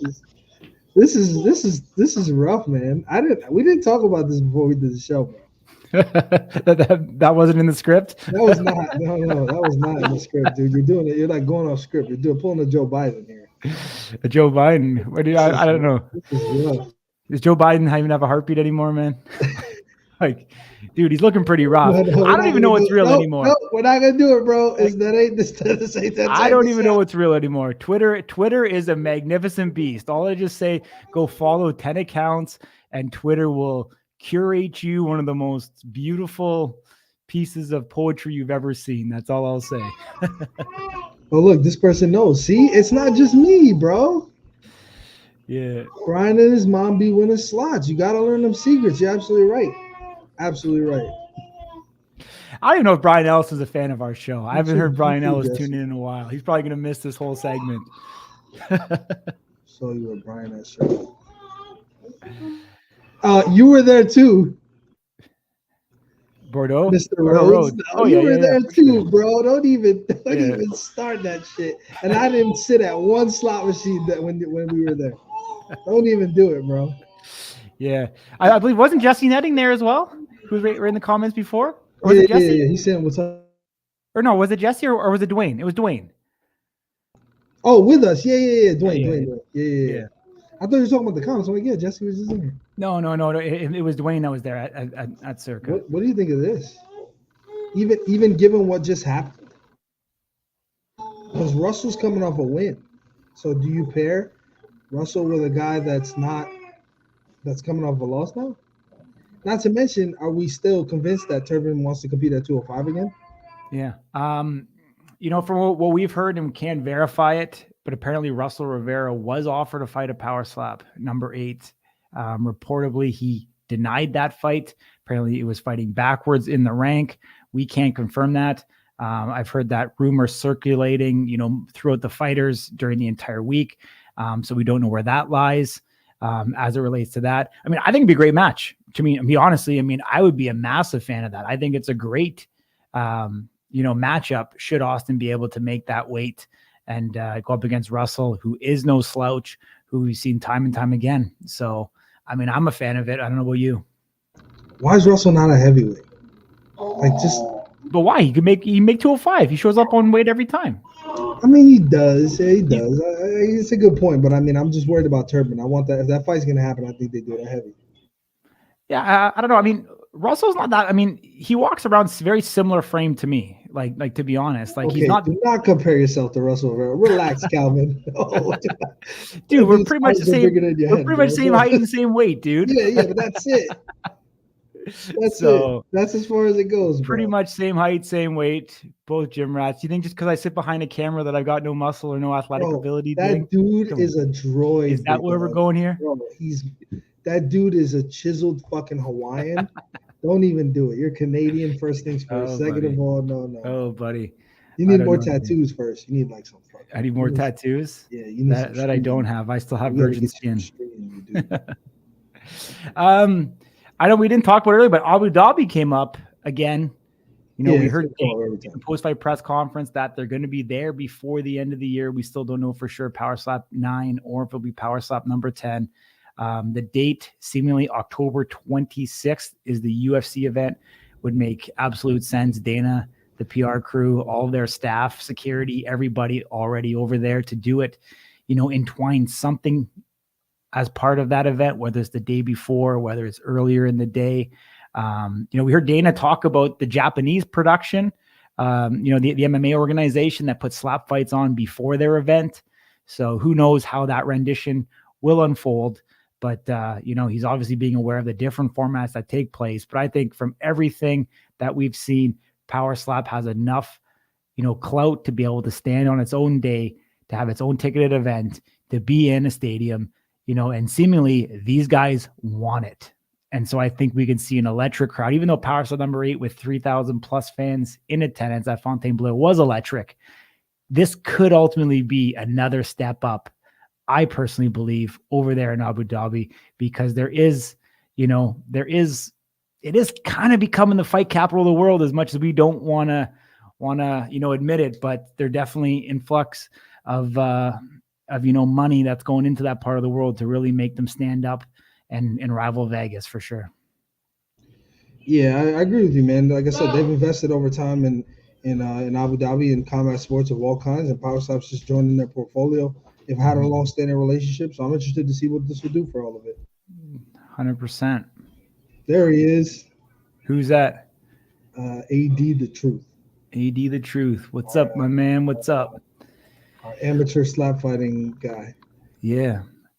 We'll see, my man. Big things to come. That's all I'm going to say. But Jesse Nutting's got his passport. Hey, Jesse, how you doing, man? How are you feeling? If you could just toss that in the comments. I actually wish we could get you on here, but I know you said probably September or so is when you'd kind of be feeling back up to it, but I'm just curious where you're at in the grand scheme of things. And at first you were kind of posting a lot, but I imagine life's gotten a bit busy. But we're interested to know kind of an update. Well, how's everything going for you? And Corey's over there fucking hawking the lung. There you go. He's hawked to it. We good? Yeah, we're good, my man. We're good. All right, cool. Just sweating buckets in here, man. It's like, oh, it's hot. Yeah, it's hot. There you go. Well, head up. Just another couple weeks so I can work out again. Amazing. So October sounds like a good time for you then. Awesome. It'd be a hell of a welcome with 25% less of a liver. You go up there and you fucking crack somebody and get them. Who doesn't want you to win after you do what you did, bro? Even at the last event, Amy actually asked about you, and for all that time to go on and for that kind of story to still be relevant is, again, it's a testament to how important, how valuable, and how interesting it was. Mm-hmm. So again, forever from us, man, you're a solid cat in our book. Mm-hmm. I think we've got to get the infamous one on our show one day. I mean, he's been here for a very long time, talking a lot of smack with a lot of these guys. It'd actually be good to get him and Amir squaring off. Oh, shit. So I think it would be great, man. What would we call that? It would be a debate. But what kind of debate would it be? It would be like I'm not sure. I gotta come up with a slick name for it. It can't be the mullet debate because only one's got a mullet. I'll think about it. We'll figure it out. We'll figure it out. But I mean, we're catching on here. We're an hour and 15 in. You guys have anything else you want us to talk about? Just let us know. We'll kind of run a quick recap. If there's nothing, we'll sign off. But we talked about it right off the hop that we've got season number 3 coming up July 24th on Rumble, presented by Crypto.com. We've got that coming down the pipe. And if you're craving for a little bit more Power Slap coverage, tomorrow we've got the premiere, July 10th. Origins, the John Davis story is going to be taking place. Join us here. We're going to be excited. We'll be in the chat as well. We're incredibly excited for this. Get to know the man behind the slap fighter, John Davis, tomorrow, 6 p.m. Pacific, 9 p.m. on the East. As well, we talked about it. Power Slap cards powered by Slap News is going to be taking place in the description below. You will find the link to our Facebook group where you'll be able to buy, sell, trade all things Power Slap cards as it comes out later this fall, September or October. We look forward to bringing you guys a ton of content around that. All right, then, my man, is there anything else? I see you chuckling along. Yeah, this is a good question. Middleweight matches we personally want to see. Again, I mean, am I saying I don't want to see Bordeaux versus Quinones? No. But I want to see somebody fight John Davis, and the only person that makes sense, given the performance he had and the fact that he disposed of the number 2 middleweight in the world, who's held that spot, by the way, for a very long time, I think Isaiah should get the next title shot for John Davis. In that case, I'd like to see Isaiah versus Brandon Bordeaux. You're forgetting somebody in this whole mix. Who's that? AJ? AJ Static Hints. Yeah, so you could do AJ. I mean, AJ Bordeaux, Isaiah Bordeaux. I think it makes more sense to do win-win. So AJ Bordeaux, but the way that he won, I think you justify either or. I just think you reward Brandon Bordeaux number 1, because if my eyes serve me correctly, Isaiah Rodriguez is still the number 1 middleweight in the world, despite losing by disqualification in that match. AJ debuted at number 3, so that tells me where Power Slap's head's at, and I think you reward Brandon Bordeaux for his commitment, his dedication, for as long as he's been around, saying yes to all the fights, regardless of the name, and you give him number 1. I just think that that's fair, but I would not be upset if he gets AJ either.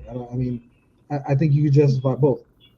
Mm-hmm. Whoever he doesn't get, I think Eddie's a good fight for him. So if he gets Isaiah, give Eddie to AJ, or vice versa. If he gets AJ, give Eddie to Isaiah. Mm-hmm. But again, I just have trouble with the numbers, right? Number 1, that's a reward. So you give that to a guy like Brandon, who's on a hot streak, and then Eddie is, his last fight was on the wrong end of a draw, or not the wrong end, but one end of a draw. Mm-hmm. So you give him AJ, who fought at middleweight, gets knocked out, but it's by disqualification, so he technically wins. But we know he can make the weight, changes things. And I'm hearing actually, I forgot who said this, but AJ's actually even lighter now. Yeah, absolutely. Did we hear that? I think it's interesting. Even before we did the great middleweight debate, there wasn't a lot of clear-cut matches. Hearing the explanation that you just gave and the multitude of opportunities that took place, kind of, pre-Power Slap number 8, the middleweight division was in a bit of a shambles where it didn't have a clear directive and definitive, kind of combatants to go up against each other. So I'm going to ask you this: is welterweight the new middleweight with the lack of clarity and intriguing matchups in that division? Yes. Does that mean that we need to have a great welterweight debate to kickstart off the brass of Power Slap to think about the welterweight division? Of course. I think it's. I mean, we know Jewel had a lot to say about his fight, so we can only assume that the outcome of that fight wasn't clear. Yeah, look at you repping, you fucking dude. We're supposed to be unbiased media, bro. I know. I'll wear the no love one next week. Okay. Right. Thank you guys, by the way, for giving us free shirts and shit like that. We appreciate that. But Jewel Scott obviously nothing emphatic in his fight from what we know. Blackburn Muniz, I've said I think they should just rematch. We don't know what KO Chris is gonna do. Again, that guy looked like Waylon to me in that promo, in that blurry thing. KO Chris is back though, man. He's back on social. Well, he's never really been not back on social. It just depends on what he's doing in the day, But I don't know what's next for the guy. I don't know what you do with the KO Chris. Do you finally do a KO Chris Jewel Scott? Do we get that fight? Maybe. I mean, Manny now becomes number 1, which means Jewel becomes number 2, presumably. So you do, if Chris stays at 3 because Blackburn jumped to champion, you do 2 versus 3. That it makes sense, and they hate each other, so that makes sense too. But you got a guy like Cole Young. Cole Young, before he did his procedure, obviously had a great performance. We haven't seen him in a while. That's another guy I'd like to see. So, and Debo's another tough guy. Haven't heard a peep about Jesus Gaspar Diaz, but he was also a guy who was on a hot streak. Andrew Fields is ready to get back up there. I got to bring it in, though. You want dating advice? Jesus Gaspar on Instagram. Best dating advice you will find, my man. If we don't see him back in Power Slap, maybe he's going to get into couples counseling. Bro, you never know, man. Yeah. But I mean, man, you skipped over Andrew Provost. I think, we just haven't seen Provost either. I mean, what I don't know what's the appetite to fight. He fought Waylon Frost. That's it. Mm-hmm. Remember? Come on, Provost. Yeah, I know the last one. I remember we talked about it last time. We obviously he got bumped to a taped fight last time we seen him, so we weren't able to see him on a numbered card. But And I that think was he's at there. 5. I think he's there in the wake. I mean, I think him and Chris Thomas, I think could be actually a good match. At some particular point. But even I think Provost and Cole Young could be another good fight. But isn't Provost doing MMA again? I'm sure he is. Yeah, I think that's why I forgot him. he's always been a pro MMA fighter his entire time. So like he was an MMA fighter first before he became Power Slap guy. So look, here we go. Butcher deserves a title shot. Did that come from Infamous? It did. I'm actually just seeing his profile picture now. That's funny. And look, here we go. This is the olive branch, guys. We've been streaming so long, and you guys have been engaging us so long that these two actually found something they agree about. It's fucking incredible, dude. Not only are we Slap News, we are the peacemakers. The peacemakers. Peacemakers. I like this one though, man. Because of my Canadian friend over here. That's what we gas for. Oh, it's so good, my man. I want to see the guy again, man. He was a great. I thought Gaspar Diaz had a lot of potential. I'd love to see him. I'd love to see him back. Look, you got what is Fight Vet doing? Blackbird Mafia, No Love Gang. Which one is it? Because those guys are opposite. So which one is it? You flip flopper. AJ versus Paige is crazy. Somebody did say that. TJ Thomas. TJ, what's TJ's affliction with AJ? Does he hate him? I don't know. Maybe there can only be one. Maybe he wants some backup at light heavy. Maybe there's something there. Never happened. Who is Provost? Looks like we actually got a Provost truest here though. Looks like Cody LaRock might actually know Provost. So yeah, I'd love to, if Provost is around, I'd love to see him. But it seems to me that he's more interested in MMA, which there's nothing wrong with if that's your path, you know. I know a lot of people join Power Slap hoping to get into the UFC through it. It looks like they don't want that they actually are making a deliberate decision to not do that. But I understand why you would think that that's kind of the way. Mm-hmm. Oh, TJ's good. He's good. He said they're good. And TJ, here's what I need to know, right? Because somebody was mentioning a plot twist earlier, and I'm thinking in my head, there's one or two plot twists that I want to see in season 3, and I don't think either of them happen. But that's either Slambo shows his ass back up or Soren Kamsa shows his ass back up. And you know the answer or some information about one of those people, so I need to know, is Slambo in season 3 of Road to the Title? The great American hero. Just got out of BJJ. All right. Yeah. Last we heard of Provost was June 28th. Because I know he was posting up. I know last that we heard from like direct message anyways. So obviously still active, not that long ago. We still see him pushing the Built Bar sponsorship that he's been repping. And we see him training. Obviously we haven't seen him training slap specific, but yeah, I don't know. I mean, I think at this point, I think we can give Amir, his praise. Like Amir we should actually get a trophy for Amir for being on all 3 seasons of Road to the Title. Like that has to be a record.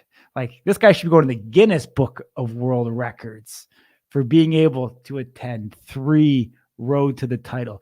You talk to most guys and they're like, not a chance in hell I'll go back to the house. But Amir seems to feel very welcome and comforted in the house.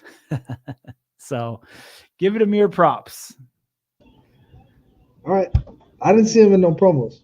You didn't see him in no promos? I did not see him in any promos. Well, if you were a loyal fan of Slap News and Smack Talk Live, Amir Nuruddin gave you one of the best drops you could ever imagine. Well, you can't make it a secret now because you just said it. You're like, oh yeah, I just said it.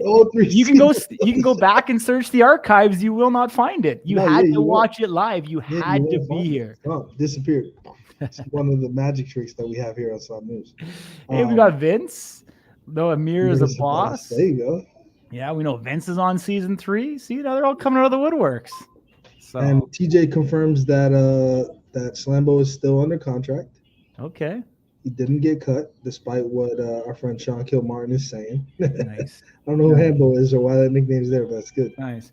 Whatever happened to the trilogy of Slambo's videos? Because he got pretty technical with the editing of his first Great American Hero video, but I didn't see the follow-up. I thought it was going to be a series. We need to know, did Slambo ever release the sequel and the trilogy to his Great American Hero video that he did? It was good stuff. I remember seeing it. It was very creative. I wonder what happened, but Chin Reaper here coming to your aid. Oh, it's been a while. What's Chin Reaper saying? He said he's seen Amir on the promo. Oh, did he? Oh, look at that. That's because I watched it on 1.25 speed. So I thought you said 0.25. Which one is it? 1.25? There you go. 0.25. Yeah. Who let Sass smoke indoors? Look. See? So I guess it was not true. Because Amir says he saw Tupac in there. Okay. So now we know that it's not true. See? We know it's Amir's confirming he ain't in it because. I guess not. Look, the see Shin in that shot. Yeah, they're still going at it. This is impressive. They've like made up and now they're fighting again. Yeah. Do we know if Kilmartin comes back?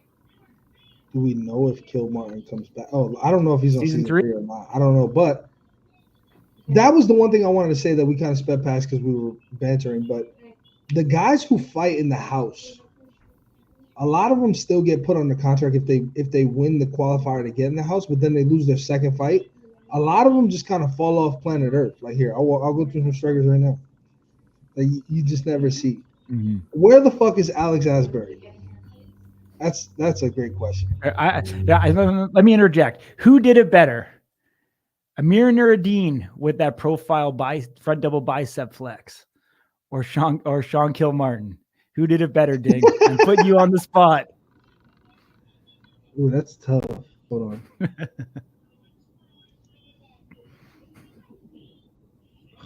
That's tough. All right, I'll give you it out there.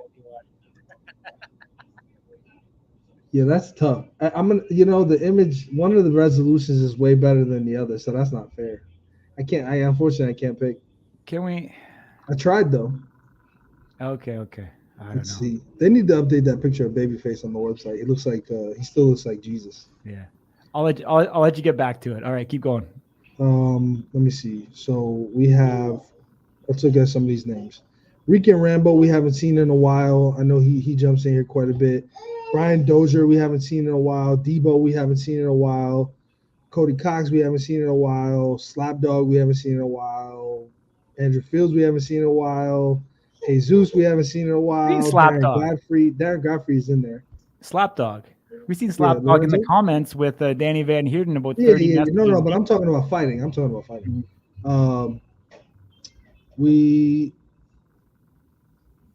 Let's see, the Chief, Slappy Joe, we haven't seen in a while. El Tigre, we haven't seen in a while. Merlis, haven't heard a thing about Merlis, and he's listed on here. Merlis is probably the epitome of what I'm talking about. I mean, Kamsa. Is he on? No, Kamsa's not on here. No way. He's not on here? There's no way. Apparently, we know more Jay Rivera. Jay Rivera was from the original, wasn't he? Wasn't he qualifiers with the ponytail? He got. Oh yeah. Somebody slept him. He's on here. Yeah. Oh, he's still in the rankings. Yeah, he's listed. No, he's just listed as a striker. What's his name? Jimmy Jumps is on here. Dapper Slapper's on here. Hayden Southall's on here. Micah's on here. Oh, that's interesting. So if Dapper Slapper confirmed that he was released and he's still on the website, so there's that. Kimberly Thompson's on there, and they have Dumpling on here. They have Katarina on here. They have Brandon Rose on here. So they've updated it recently. Mm-hmm. They've got Turpin on here. I know in his original photo, which I know they have better photos in because we've seen them. Mm-hmm. Who else? They've got Paige on here. They've got Cody Vallo on here, Ryan Wallace, Will Woods. Like the people that we have. Oh, Will Woods, he was on the undercard, but a lot of people Yeah. we haven't seen in a long time. Like I said, where the fuck is Alex Asbury? Haven't seen that dude in probably over a year. Well, then let me ask you then, Ding. The rosters are growing. We figure it's between 150 to 170 strikers under contract. We don't always know when guys get released or not. If some of them share it with us, some of them don't. But what do guys do to stay relevant if that phone's not ringing? If you're a Brian Dozier, if you're a Cody Cox, what do you do? How do you get in front of the right people, and how do you stay relevant? You reach out to AD the Truth and you slap a motherfucker in the barbershop. I don't know, man. Or you call up Chin Reaper. Or you call up Chin Reaper, go to Branson, Missouri, and take part in his marketing mastermind. Yeah, maybe. I don't know. I don't know that there's enough events for. I don't know if you do anything to get yourself noticed. Honestly, I think. But then let me ask you: do you switch gears? Do you go to MMA? Do you partake in combat karate? Do you do something otherwise to stand out? Devin Schwann seemingly, who talked on our show, if he goes to BKFC and does a phenomenal knockout with a slap that he claims he will do, will that help his cause back in Power Slap? Because I think sitting idle is not the right thing. We talk about people building their stock and building their character and building up themselves as athletes. Like, I think that's one of the biggest things that I see, because a lot of these strikers come on, and whether they have social media or they don't, they get on road to the title and they start a fresh new Instagram account for Power Slap for whatever reason. If they want to hide from their past, or they don't want people to know, or they're ashamed of being a striker, or whatever the reason is. We see people all the time. They come in, they've got 100 followers, and it's strikers from the show, and nobody's known. And the advice that I keep giving people that reach out is that if you want to be an athlete, you need to portray yourself as an athlete all the way through. So you need to be showing your training. You need to be showing yourself hustling. You need to be showing the dieting. You need to be showing the day-to-day grind. People want to follow the behind-the-scenes story. You need to make that investment in yourself, and you need to be a true athlete. You need to be living and breathing it, even as hard as it is. If you've got family and you've got kids and you've got dogs and you've got all these other things going on in your life, but you still need to put on that persona to be an athlete, to be marketable, because we're seeing that that's what Power Slap is now recruiting. And being able to show that and convey that is definitely going to put you forthright. And we're seeing guys, Austin Turpin to the far extreme, and what he's been able to do. We even look at Ed Slambo, who took it too far and who's had to reel it back in. Like, there's great examples of what to do and what not to do within this sport. We're seeing guys, even sometimes not the best records, but they're keeping themselves relevant in the sport by staying active and ready. So there's definitely ways to make all that happen. I think the biggest thing is you got to get out there. You got to be posting, you got to be consistent, and you need to be seen as one of those guys that when the phone rings, you're going to take a fight no matter what. Yeah, I think what comes to mind for me is, especially when you talk about in the UFC, right? Something like what happened with Dan Ige just last week. When you're in that moment where you have a fight fall out and now you're talking about changing the weights and doing catch weights and things like that, you got to figure out who's the next reasonable person that will accept this fight and can agree to these terms and whatever it is, make the weight or whatever the circumstances are. In this case, he took the fight on 4 hours notice. People got to know that you're around. They got to know that you've been training. They got to know that you can make the weight, whatever those circumstances are. So one thing I will say is that somehow, some way, you need to make sure that the powers that be at Power Slap understand what you're about and what kind of risks you're willing to take. If you're a person that turns down fights, they're not going to call you when they need a favor or they need someone to step in and save the day, if you will.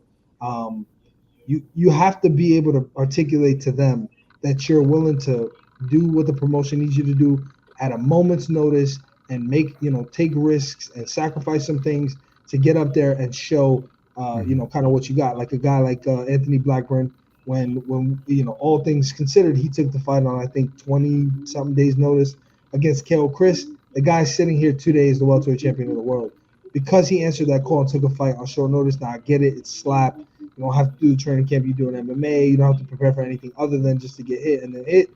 But making the weight for some of these guys that cut weight is a big deal, and it takes a lot of time. and it's very strenuous on the body. So if you're a guy that's got to cut 15, 20 pounds, and you normally do that in 4 weeks or whatever it is before a fight, and you only get 2.5 weeks notice, I mean, that's where the sacrifices come in. So one thing I will say, although I'm not, an advisor or anything by any of those means, nor am I trying to profess to be, but I would just say, make sure that the brass knows how committed you are to this game. And if that's true, like what Corey's saying, posting on social media, checking in, showing that you're at the gym, making little, crafty and witty skits that talk about Power Slap, doing your sponsor promotions to get your checks and things like that to show you're invested in the sport. You're here. It doesn't hurt every once in a while to shoot Erica a message and say, hey, I'm ready and available if anything comes up. I haven't heard anything on this card, but if you need a replacement fighter or anything, to just let her know that you're willing to take on that role. It doesn't hurt. But to like harass and try to hit her up every day and say, give me a fight. Like, there's certain things there's information you're gonna have, like a card is coming on this date. So 4 weeks out from the card, just say, hey, if anybody falls out at this weight or this weight or this weight, I'll make it. Even some guys who go up in weight and they're like, hey, I'll fight at 205, even though I'm an 85, I can make 205. Those things are important. So that would kind of be my advice in that regard. I'm blown away. I just want to take a quick second to thank you guys. We've been streaming almost 2 hours, and you guys are still fucking in here. Our guys that were arguing are still arguing, so we appreciate that. Hopefully one day you guys either fight or you make up. There's definitely a lot of opportunities, a lot of ways to make yourself relevant. Things like this. This is a great point. Flex Lewis did a pod, and Corey's a bit of a Flex Lewis fanboy, but he did a podcast with Daddy Gay giving. Go ahead. Speak up for yourself. Go ahead. I saw it. But Flex also did a podcast with Robert Trujillo and Austin Turpin. During fight week. So that type of stuff, that's big stuff. That like Turpin fought on the card. Trujillo didn't. He was a coach. So being able to sort of get yourself into some of those rooms and be an ambassador of the sport. Another guy that's really good at that has been Ryan Phillips, right? Talking to these podcasts that maybe don't cover Power Slap.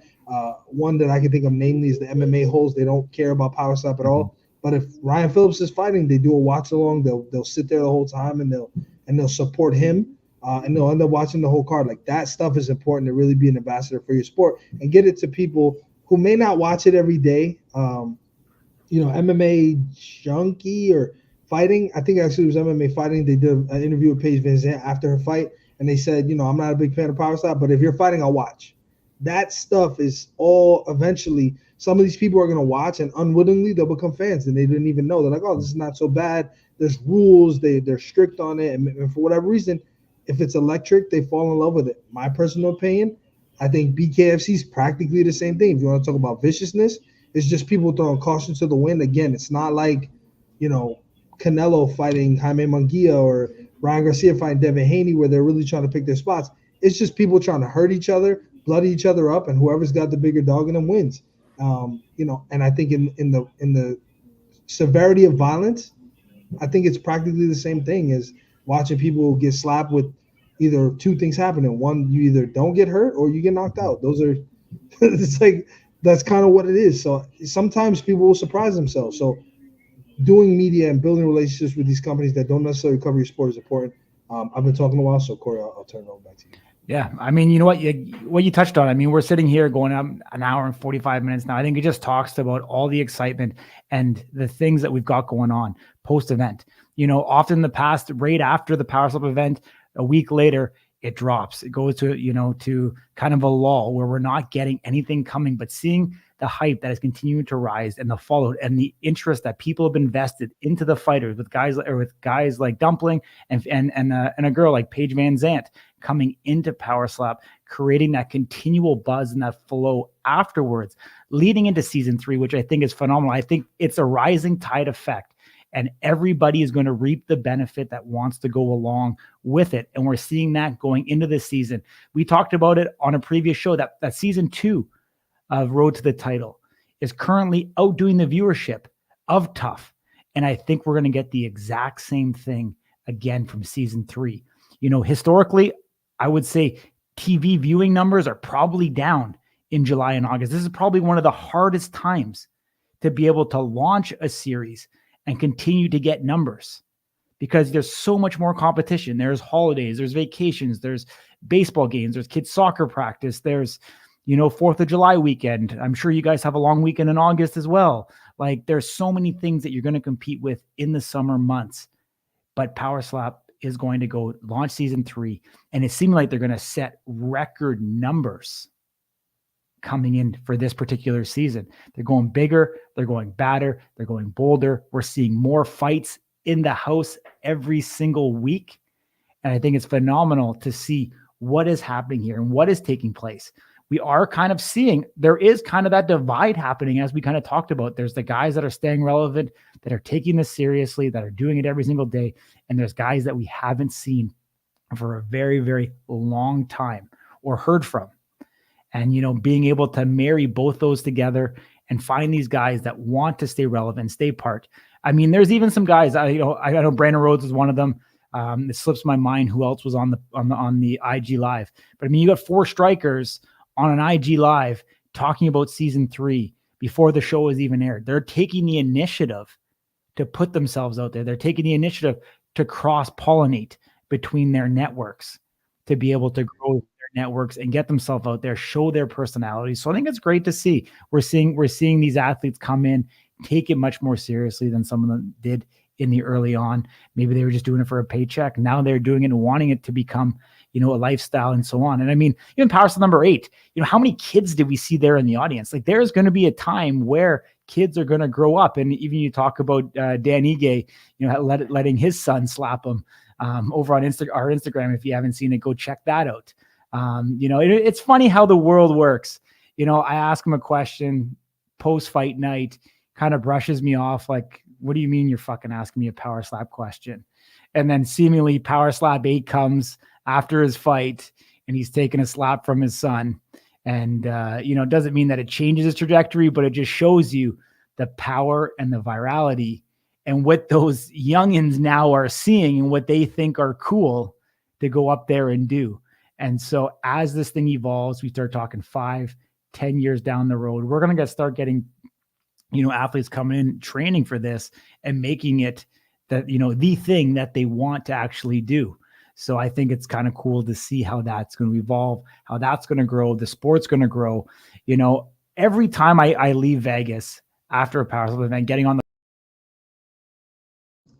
All right. Well, I'll continue that point. Every time I leave Vegas, yeah, I'm waiting for the next event. I think that generally speaking, Power Slap events are unlike anything that you ever see, and I think that that's the sentiment that you get. Here comes Corey. That's the sentiment that you get from anybody who attends an event live in person. That's how they feel as well. Corey, finish your point. Every time you leave Vegas. Yeah, every time that I leave Vegas, I sit there and I reflect, upon the overall experience, the experiences that I have with individuals. It just continually grows. I mean, I know we've got, Diana from the Petty Corner that watches our show, and even the interaction that we had with her. Like, we're starting to see more hardcore fans. We're seeing more followers. We're seeing people that are engaged and invested. We're seeing the audience ratchet up in their enthusiasm. I mean, the picture, as you've seen of the Hawaiians family in the New York Times, just ratcheting up the emotion, except for Don Jacobs. I don't know what you were doing, buddy, but you weren't excited. But everybody else in that picture was phenomenally excited. And yes, I'm an asshole. I do call people out for shit like that. But everybody else loved it. You except for John Jacobs. If you don't have the photo, bro. What do you mean I don't have the photo? Do I have to pull it up? Yes, you do have to pull it up, bro. You just referenced it. You got to show people how excited Don Jacobs was. Well, you got to find it right now because I'm explaining my whole. All right. Hypothesis here. So, anyways, every time I leave there and I look at the excitement and the enthusiasm, we look at our numbers, we see how this sport is continuing to grow. I mean, we're willing to obviously put our time, energy, and effort into, backing something that is backed by Dana White because we believe in it, in the trajectory. Dana talks about this growing and becoming something bigger than the UFC itself because of its simplicity and how it how it can cross multiple language barriers where there's not a lot going on, where whether you speak English or not, you know what's going on, you know what's going to happen, you know when the slap is going to take place. And so it's very unique to see this entire thing evolve. But I mean, were you able to find that Don Jacobs clip? Yeah, no? Yeah. Talk for another 25 seconds. The 25 seconds. All right. You'll see what I mean. Don Jacobs is a good guy. I'm sure he's taking time out of his hard. Oh wait, you forgot an image. You forgot an image. Dumpling and his lookalike. Yeah. Did you want to show that before we sign off? Yeah. Do you have it, or you want me to put that up? I do, man. All right. Yeah, Dumpling's got a new lookalike. Oh my God, happy Dumpling and Angry Dumpling. They're the Dumpling twins. This is cool. So dumplings are invading the heavyweight, super heavyweight divisions. I mean, you seemingly have the same look. That's what I hear. That's what you're doing. Awesome, buddy. I think we're running along. We're running good. Been a great episode, my man. I appreciate you joining me. Great to talk slab. Appreciate everybody who tunes in to this point. If you made it to this point, you are the true followers. You are the guys are the reason why we're doing this. Like I said, in the description below, there's a link to our Facebook group. Oh, there we go. There we go. In the bottom, Don Jacob. Look at John. Bro, if looks could kill, meanwhile Hawaiian's wife is like, number one supporter, looking incredible, and then there's our boy Don J. That's amazing, dude. You can't make this shit up. Hey, awesome, credit to man. the New York Times for that image. I don't want us getting taken down on YouTube. Yes, sir. That image is the property of the New York Times. Absolutely. Tomorrow, like we said, one last sign off. Tomorrow, 6 p.m. Pacific, 9 p.m. Eastern, Origins, John Davis story taking place. All right, man. For another week, we are back. Smack Talk, episode 20, next Tuesday. Keep fighting the good fight, my man.